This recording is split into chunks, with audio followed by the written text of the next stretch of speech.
کراچی میں گرج چمک کے ساتھ موسلادھار بارش، شہر پانی پانی، مختلف حادثات میں 11 افراد جاں بحق، چھتیں اور دیواریں گر جانے کے نتیجے میں 19 سے زائد زخمی۔ 92 کلومیٹر فی گھنٹہ کی رفتار سے طوفانی ہواؤں نے شہر کا حلیہ ہی بگاڑ دیا۔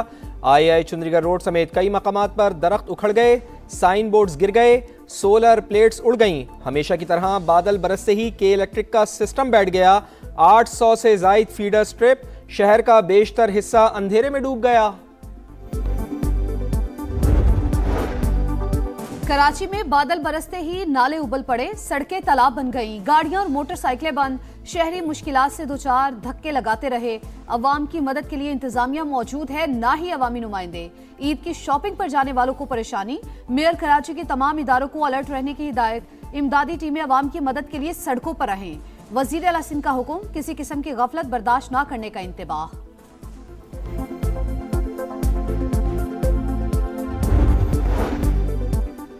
لاہور، ملتان سمیت پنجاب کے کئی شہروں میں بارش، جیکب آباد، گھوٹکی، لاڑکانہ، دادو میں بھی بادل برس پڑے۔ چمن، پشین، مستونگ سمیت بلوچستان اور خیبر پختونخوا کے مختلف علاقوں میں بھی بارش۔ بادل برسنے کا سلسلہ آئندہ 24 گھنٹے تک جاری رہنے کی پیش گوئی۔ این ڈی ایم اے کی صوبائی اور ضلعی اداروں کو الرٹ رہنے کی ہدایت۔ پاکستان نے دوستوں کی بات مان لی، افغان طالبان رجیم کے خلاف آپریشن غضب للحق عارضی طور پر روک دیا۔ فیصلہ عید الفطر کے احترام میں کیا گیا۔ وفاقی حکومت کی تصدیق، وزیر اطلاعات عطا تارڑ نے کہا، سعودی عرب، قطر اور ترکی کی درخواست پر آپریشن روکا گیا۔ 23 مارچ کی شب تک جنگ بندی رہے گی۔ سعودی عرب اور قطر کا عارضی جنگ بندی کا خیر مقدم، امن اور استحکام کے لیے مثبت پیش رفت قرار۔ سفارتی اقدامات جاری رکھنے کا عزم۔ اب تک کی کارروائیوں میں افغان طالبان رجیم کے ہلاک کارندوں کی تعداد 707 ہو گئی، 938 زخمی۔ عطا تارڑ کے مطابق دشمن کی 255 پوسٹیں تباہ، 44 پر قبضہ کر لیا گیا، 237 ٹینک، 72 بند گاڑیاں اور توپ خانے ملیا میٹ۔ پاک فضائیہ نے افغان طالبان رجیم کے 81 ٹھکانوں کو نشانہ بنایا۔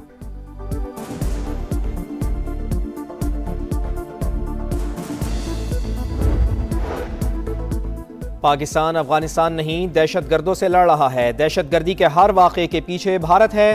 افغان سرزمین پر دہشت گرد تنظیموں کو بھارت فنڈنگ کر رہا ہے۔ خارجی نور ولی، بشیر زیب، گل بہادر افغانستان میں موجود ہیں۔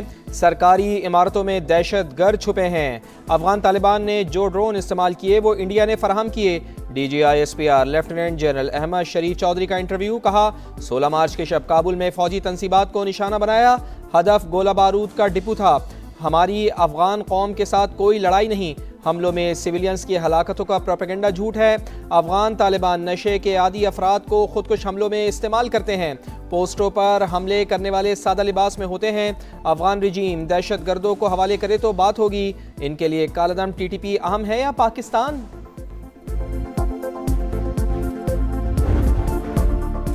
علی لاریجانی کا آہوں اور سسکیوں میں سفر آخرت۔ تہران میں انقلاب اسکوائر پر نماز جنازہ، اداس چہروں پر آنسوؤں کی جھڑی۔ ہزاروں افراد نے محبوب رہنما کو الوداع کہا۔ ظالمانہ حملوں کے خدشے کے باوجود ایرانیوں کا حوصلہ اور عزم بلند۔ شرکا کے ہاتھوں میں ایران کے جھنڈے، اللہ اکبر کے نعرے۔ بسیج فورس کے سربراہ غلام رضا سلیمانی، علی باطینی اور دیگر شہداء کی بھی نماز جنازہ ادا۔ دشمن کو قیمت چکانی پڑے گی، علی لاریجانی کے خون کا بدلہ لیا جائے گا، شہداء کا خون رائیگاں نہیں جائے گا۔ ایرانی سپریم لیڈر مجتبی خامنائی کا تعزیتی بیان۔ ایران کے دشمن پر تابڑ توڑ حملے، اسرائیل پر کلسٹر میزائل داغ دیے۔ تل ابیب اور یروشلم میں آگ بھڑک اٹھی، 2 اسرائیلی ہلاک، 100 سے زائد زخمی، کئی گاڑیاں تباہ ہو گئیں، عمارتوں کو نقصان، ٹرین اسٹیشن متاثر۔ 24 گھنٹے میں مزید 192 اسرائیلی زخمی۔ بن گوریان ایئرپورٹ پر 3 طیاروں کو نقصان۔ خطے میں امریکی تنصیبات بھی مسلسل نشانے پر۔ سعودی عرب کا ریاض میں 2 بیلسٹک میزائل اور ڈرونز تباہ کرنے کا دعویٰ۔ 2 شہروں میں ہنگامی الرٹ جاری، لوگوں کو محتاط رہنے کی ہدایت۔ کویت اور متحدہ عرب امارات میں بھی ڈرون حملے۔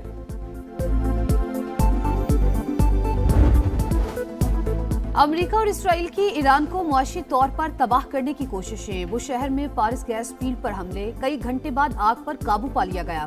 صوبے لرستان میں بھی بمباری، 12 شہری شہید، 56 زخمی۔ اصفہان، عراق اور دیگر مقامات پر بھی وحشیانہ کارروائی، کئی عمارتوں کو نقصان۔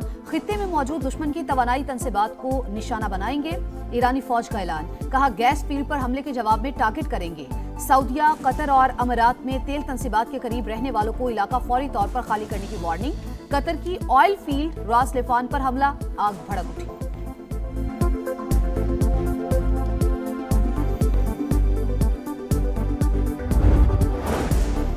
آبنائے ہرمز استعمال کرنے والے ممالک اس کی سیکیورٹی خود سنبھالیں، ایران کے باقی ماندہ نظام کو بھی مکمل ختم کر دیا جائے گا، ڈونلڈ ٹرمپ کی دھمکی۔ امریکی صدر کا دورہ چین بھی منسوخ، نئی تاریخ کا اعلان بعد میں کیا جائے گا، وائٹ ہاؤس کی تصدیق۔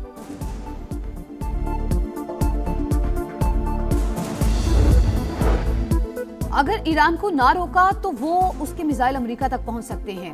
CIA ڈائریکٹر کی امریکی سینٹ کی انٹیلیجنس کمیٹی کو بریفنگ، کہا آپریشن ایپک فیوری امریکہ کی سلامتی کے لیے تھا۔ سینیٹرز کے سخت سوالات، امریکی نیشنل انٹیلیجنس ڈائریکٹر تلسی گبارڈ نے خبردار کیا، چین، شمالی کوریا اور روس امریکہ تک مار کرنے والے میزائل تیار کر رہا ہے۔ خطے میں امن کی کوششیں، ریاض میں عرب اور اسلامی وزرائے خارجہ کا ہنگامی اجلاس، کچھ دیر بعد نائب وزیر اعظم اسحاق ڈار پاکستان کی نمائندگی کریں گے۔ اجلاس میں سیکیورٹی صورتحال اور ممکنہ سفارتی حل پر تفصیلی مشاورت کی جائے گی۔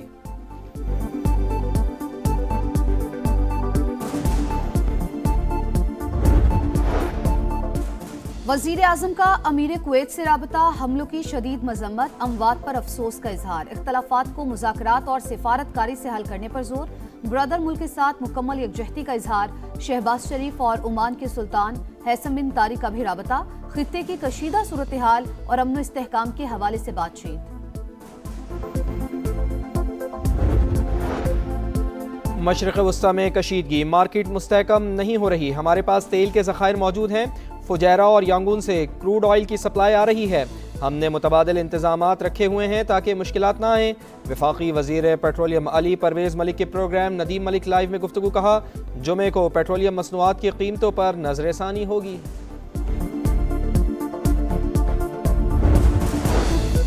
IMF کا ڈو مور $7 ارب کے قرض پروگرام کی اگلی قسط کے لیے پاکستان پر مزید شرائط عائد، ٹیکس چوری روکنے کے لیے جدید نظام متعارف کرانے کی ہدایت، ڈیجیٹل انوائسنگ سسٹم پر عمل درآمد تیز کرنے کا مطالبہ، FBR کے ٹیکس اہداف پورے نہ ہونے پر تشویش کا اظہار، صرف وعدے کرنے کی بجائے عملی نتائج دکھانے پر زور۔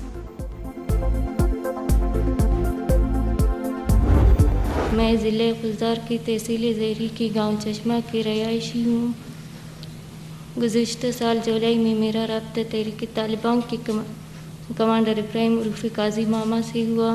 کمانڈر ابراہیم تنظیم کے بارے میں باتوں سے متاثر ہو کر میں خود کش حملے کے لیے تیار ہو گئی۔ کمانڈر دلجان نے مجھ سے ملاقات کر کے مجھے اپنے ساتھ کیمپ لے کر جانا تھا اور خود کش مشن کے لیے ٹارگٹ کا بتانا تھا، لیکن خضدار پہنچنے پر مجھے گرفتار کر لی۔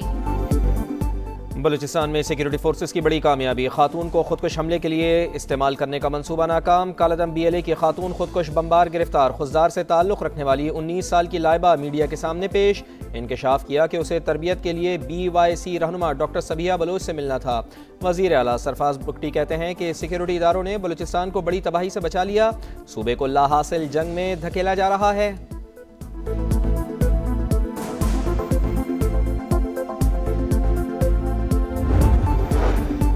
عید پر بانی PTI کی بچوں سے بات کرائی جائے گی، اطاعت آرڈر کے مطابق قاسم اور سلیمان کو پاکستان آنے کے لیے ویزا درکار نہیں، نائکوب کارڈ پر پاکستان آئے، خوش آمدید کہیں گے۔ بانی PTI کا اڈیالہ جیل میں طبی معائنہ۔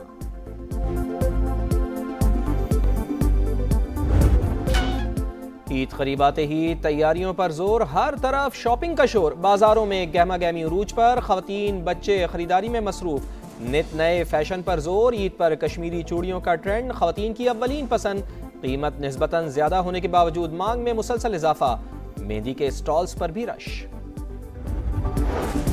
پاکستان میں عید الفطر جمعے کو ہوگی یا ہفتے کو؟ مولانا عبدالخبیر آزاد کی زیر صدارت مرکزی رویت ہلال کمیٹی کا اجلاس آج اسلام آباد میں ہوگا، ملک بھر سے شہادتیں اکٹھی کی جائیں گی۔ سپارکو کی عید الفطر 21 مارچ ہفتے کو ہونے کی پیشگوئی۔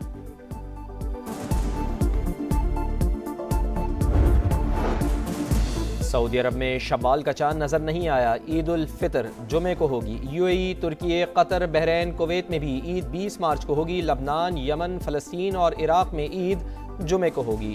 UAE میں کھلے میدانوں میں نماز عید کی ادائیگی پر پابندی۔ بنو سما کی آواز سیزن 15 2026 is